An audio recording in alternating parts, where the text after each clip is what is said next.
Holy shit. I saw the trailer for this film a while back and thought, this looks okay.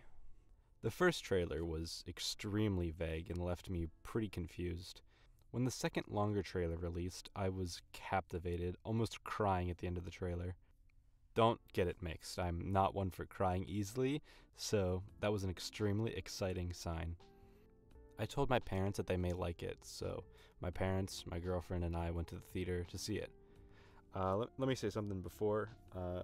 What was extremely kind of disappointing to me after the film was realizing that I had to drive almost 45 minutes to see it in theaters. I did read recently that more theaters are going to be showing the film, but as a first release, it seemed to be pretty small, which is kind of disappointing.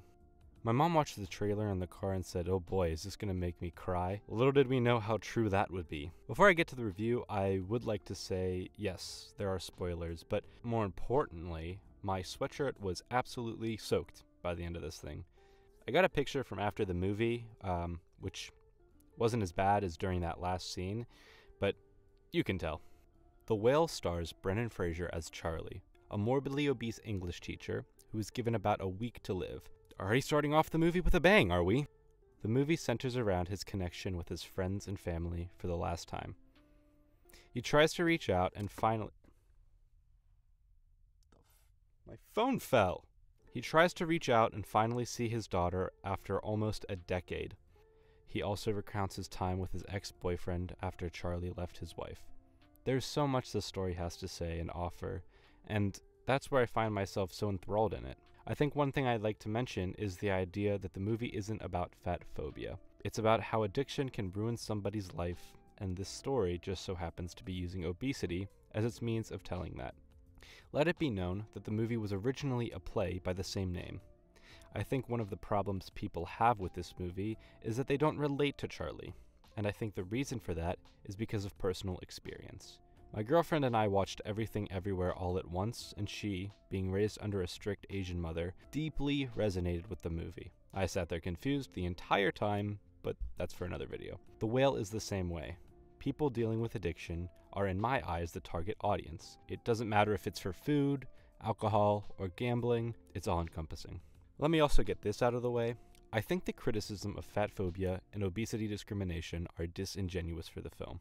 I have read both criticisms of Frasier for donning a fat suit and even more for Darren Aronofsky for creating a film that is rooted in hatred. In a society with body positivity, I feel this film isn't trying to spin this narrative of looking at how disgusting this 600-pound man is, and rather look at how people react to it. Darren isn't saying, "Yo, I believe fat people are gross and should be looked at differently." He's showing how people treat plus-size people. If you have a problem with the film and body positivity, then you also need to have a problem with the play. But with a 4 out of 5 rating and a winning award for the Lucille Lortel Award for Best Play, it seems that it wasn't a problem in the past. The film spoke to me with the notion of food. As someone who was skinny as a kid, and I'm talking green bean status, something changed, and I've gained a ton of weight. I've tried to change it, but it always haunts me and looms over me without going away. The scene where Charlie has an eating frenzy after the pizza man sees what he has been feeding, it felt reminiscent of me. I would usually eat a whole pizza at a time or double portions of everything. This video isn't a story about me though, but I think it is important when talking about the film since that's a part of the message being spread. I think Brendan Frasier's performance in this film is gut-wrenching and emotionally charged in all of the right ways. If this man doesn't win an Oscar for this, somebody will get one of these bad boys. Not only is Frasier's performance wonderful, Sadie Sink, Ty Simpkins, and Hong Chau also do an outstanding job. Hong Chau in particular. Her character Liz is frankly written so beautifully for the story. Her brother, who committed suicide, was actually Charlie's ex-boyfriend. Liz is also a nurse who has been taking care of Charlie and watching what he has turned into. Yet the real kicker is, despite trying to help, she ends up enabling him with things like food or false statements because she cares for him and hates to see him hurt. I think what broke me the most was that final essay read-through. We heard parts of it through the film from Charlie's narration, but we only learn at the end that Ellie was the one who wrote it. In Charlie's final dying wishes, he asks her to read it for him. It took me a while to realize that the final essay is a metaphor for Charlie and Ellie. Ellie is Ahab, a pirate determined to kill the whale, while Charlie is Moby Dick. Ellie writes, "I think it's sad because the whale doesn't have any emotion, and it doesn't know how bad Ahab wants to kill it." This is clearly in response to Charlie leaving Ellie and her mom to go date a male student. Ellie wants to metaphorically kill Charlie because all of this rage that has been brewing for the past years. Little did she know that Ellie's mom was actually refusing Charlie from seeing his daughter, so Charlie is confused as to why Ellie would be so hateful towards him, past the idea of him leaving. Later she writes, "He's just a poor big animal."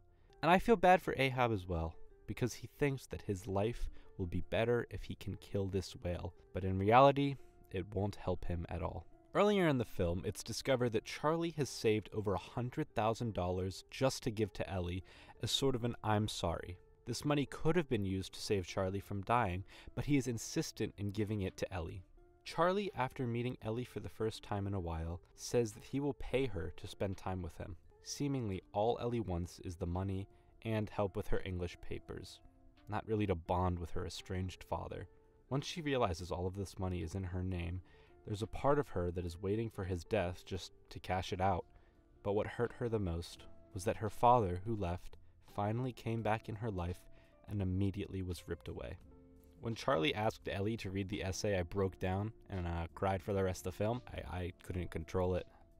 Charlie's final steps without the walker or wheelchair as he ascends to heaven and a bright white screen. It says it all. I loved this film, and I'm going to give it a 9.5 out of 10. I hope that this video has been able to help those who have been grappling with it and trying to understand. Thank you to everybody who has watched this video. Peace.